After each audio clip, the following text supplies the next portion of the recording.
এক ছিল মোটা, বেজায় মোটা লোক। তার বউ ছিল মোটা। সবাই বলতো মোটামুটি। ধনীর ছেলে কি না, তাই আলসেমির মধ্যে দিন কাটিয়েছে সারা জীবন।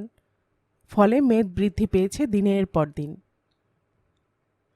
আসলে কর্তার নাম হরিধন, গিন্নির নাম ক্ষেমংকরী।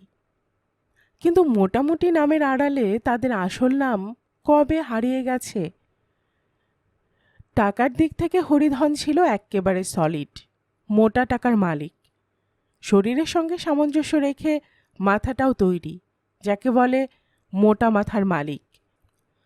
বুড়ো বুড়ি ইয়া লাশ নিয়ে যখন অঘরে নাক ডাকত, মনে হতো যেন ডাকাত পড়েছে বাড়িতে, কিংবা ভূমিকম্প হচ্ছে। এত টাকার মালিক হওয়া সত্ত্বেও তাদের মনে সুখ ছিল না। ছেলেপুলে নেই, সম্পত্তি ভোগ করবে কে? তাই তারা ঠিক করল, যা কিছু আছে খেয়ে দে বেবাক ফাঁক করে যাবে, যা থাকে কপালে। ঘি, দুধ, রাবড়ি থেকে শুরু করে পোলাও, কালিয়া খেয়ে খেয়ে তারা দিনের পর দিন আরও মোটাতর মোটাতম হয়ে উঠল। শেষে এমন অবস্থা হলো যে কারোর সাহায্য ছাড়া তারা চলাফেরা তো দূরের কথা, নড়াচড়াও করতে পারত না। এর জন্য কর্তার 4 জন চাকর, গিন্নির 5 জন চাকরানী সবসময় হিমশিম খেয়ে যেত। ঘরের বাইরে বেড়াতে ইচ্ছে হলেও যাবার উপায় ছিল না, কেননা তাদের দেহের পরিধির চেয়ে দরজাখানা ছিল কিছু ছোট। তারই ভেতর স্নান, খাওয়া দাওয়া, ঘুমোনো সব কিছুরই ব্যবস্থা। সকাল 8টায় ঘুম ভাঙার পর এক রাশ ঘি চুপচুপে পরোটা চিবিয়ে খাঁটি দুধের ক্ষীর 1 গ্লাস খেয়ে কর্তা 8টা বালিশ হেলান দিয়ে বসতেন। দুপায়ের নিচে 2টো বালিশ, 2 হাতে 2টো, আর পিঠের কাছে 4টে, মোট 8টা বালিশ। গিন্নিরও তাই। এভাবে একঘেয়ে জীবন কাটাতে কাটাতে জীবনে তাদের ঘেন্না ধরে গেছিল। কত ডাক্তার কবরেজ এলো গেল, কোনো ওষুধে কিছু হয় না। রোগা তো দূরের কথা, দিনের পর দিন যেন আরও মেদ বৃদ্ধি করতে লাগলো। শেষে এলেন একজন ব্যায়ামবিদ। তিনি বুড়ো বুড়িকে যোগাসন করাতে লাগলেন। কিন্তু মুশকিল বাঁধল প্রথম দিনই। যেই না বুড়োর হাতে একধারে বালিশ সরিয়ে নিয়েছেন, অমনি বুড়ো কাত হয়ে সেই ব্যায়ামবিদের উপরেই হুমড়ি খেয়ে পড়লেন। অত বড় একটা পেল্লায় লাশের ভারে ব্যায়ামবিদের প্রাণ যায় আর কি। বুড়িকে স্কিপিং করাতে গিয়েও বিপদ, উঠতেই পারে না, দড়ি ধরে লাফাবে কি? হতাশ হয়ে ব্যায়ামবিদ কেটে পড়লেন।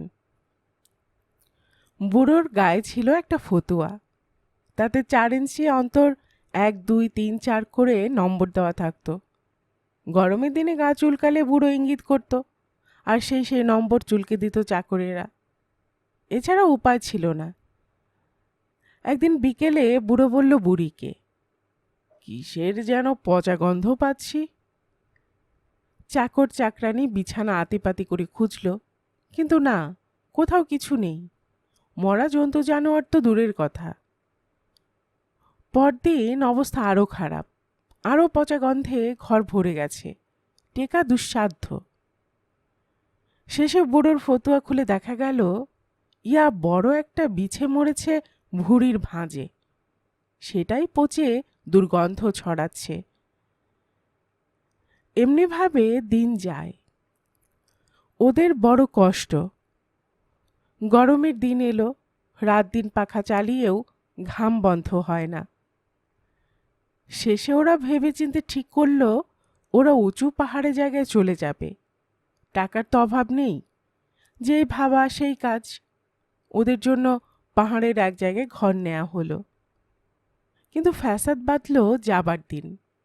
প্রথমে দরজা ভাঙা হলো গায়েতি দিয়ে, ধরাধরি করে বের করার পর বুড়োকে আনা হলো এক রিকশার উপরে। কিন্তু দেখা গেল রিকশাতে উনি আঁটছেন না। যদিও বা চেপে চুপে রিকশায় ধরানো হলো বুড়োকে, কিন্তু ততক্ষণে রিকশাওয়ালা বেপাত্তা। রিকশার মায়া ছেড়ে প্রাণের মায়ায় কোথায় অন্তর্ধান করেছে। আবার ধরাধরি করে নামানোর পর ঠিক হলো পালকি করে স্টেশনে যাওয়া হবে। কিন্তু পালকি কোথায়? কোনো বেহারার দলই ওদের নিয়ে যেতে রাজি নয়।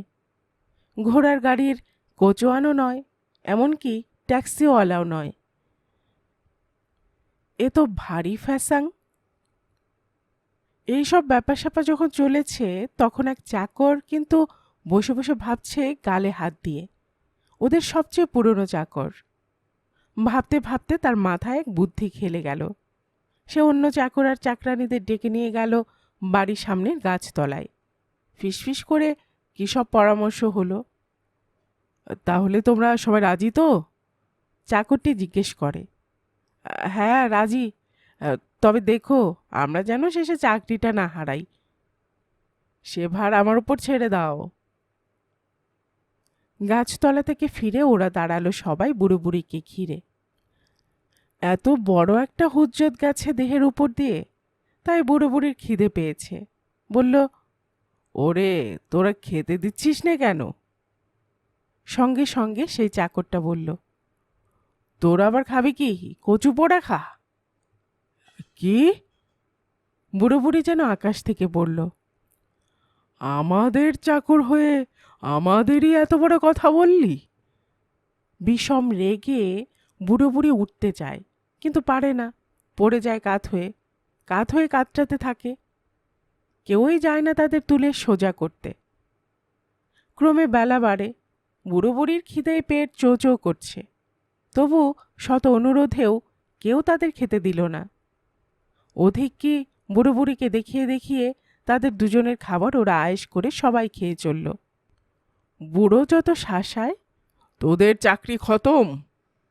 ওরা ততই দুজনকে বক দেখায়, বলে, উঠতেই পারো না, তার আবার খতম, কচু করবে আমাদের।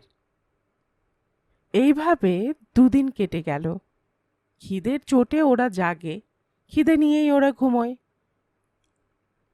ইতিমধ্যে চাকর চাকরানীরা একটা ছড়া তৈরি করেছে। মাঝে মাঝে শোনাচ্ছে বুড়ো বুড়িকে, ওরে মোটা ওরে মুটি, কবে হবি কলাই শুটি, চাল কুমড়োর খোলস ছেড়ে আয়না তেড়ে আয়না তেড়ে। অসহ্য অসহ্য। বুড়ো বুড়ি গড়িয়ে গড়িয়ে ওদের তেড়ে যায়। ওরাই দূরে সরে যায় একটু একটু করে। দিন চারেক পরের ঘটনা। চাকর চাকরানীরা তখন একটু দূরে মজা করে খাচ্ছে। বুড়ো চিচি করে উঠল, ওরে আমাদের কিছু খেতে দে। সঙ্গে সঙ্গে জবাব এলো, কচু পোড়া খাও। গিন্নি।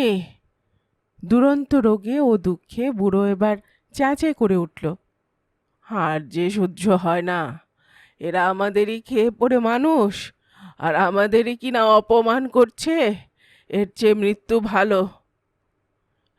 না গো, মরার আগে শেষ চেষ্টা করে দেখি। ওই ভাঙা চৌখাটখানা হাত বাড়ি দাও দেখি। বুড়ো বহু কষ্টে ভাঙা চৌকাঠের এক খণ্ড এগিয়ে দেয় বুড়িকে। আর তুমি নাও ওই বালিশটা, বেটাদের মোক্ষম শিক্ষা দিয়ে যেতে হবে। বুড়ি বলল বুড়োকে। বুড়ো বুড়িকে ওই চৌকাঠ ভাঙা আর বালিশ হাতে উঠতে দেখে তারা আরও জোরে জোরে ছড়া কাটতে থাকে। চাল কুমড়োর খোলস ছেড়ে আয়না তেড়ে আয়না তেড়ে। তবে রে, রাগে বুড়ো বুড়ি যেন বাহ্য জ্ঞান হারিয়ে ফেলল। ধাওয়া করে গেল চাকর চাকরানীদের। সঙ্গে সঙ্গে ওরাও সরে গেল দল বেঁধে। কিছুক্ষণ পরে হঠাৎ বুড়ো বুড়ির হুঁশ হয়। তারা অবাক নিজেদের সেই ফাঁকা মাঠে দেখে। এ কি, আমরা তাহলে চলতে ফিরতে পারছি? গিন্নি বলে, তাই তো, এতক্ষণ ছুটে ফেললাম কি করে? এমন সময় দূরের ছোপ থেকে বেরিয়ে এলো সেই পুরনো চাকর। তাকে দেখেই বুড়ো বুড়ি গাল পাড়তে শুরু করলো। তারা থামলে দূর থেকে চাকরটা বলল, মা, আপনারা রাগ করবেন না। আপনাদের অবস্থা দেখে আমরা খুব দুঃখ পেতাম। সবাই তাই যুক্তি করে এসব করেছি। দেখলেন তো, এখন আপনারা আমাদের মতোই চলতে ফিরতে পারছেন। হ্যাঁ, তাই তো, বুড়ি হেসে ফেলল। বুড়ো বলল, বেটা পাক্কা বদমাস, ঘটের বুদ্ধি ঠাসা। যাক, তোদের সবাইকে বকশিস দেবো আজ। গল্পকুটুম চ্যানেলে এতক্ষণ আপনারা শুনছিলেন শ্রী প্রবুদ্ধ এর লেখা একটি মুচকি হাসির গল্প, মোটামুটি গল্প। আর এতক্ষণ গল্প পড়ে শোনাচ্ছিলাম আমি, রোমানা নুপুর।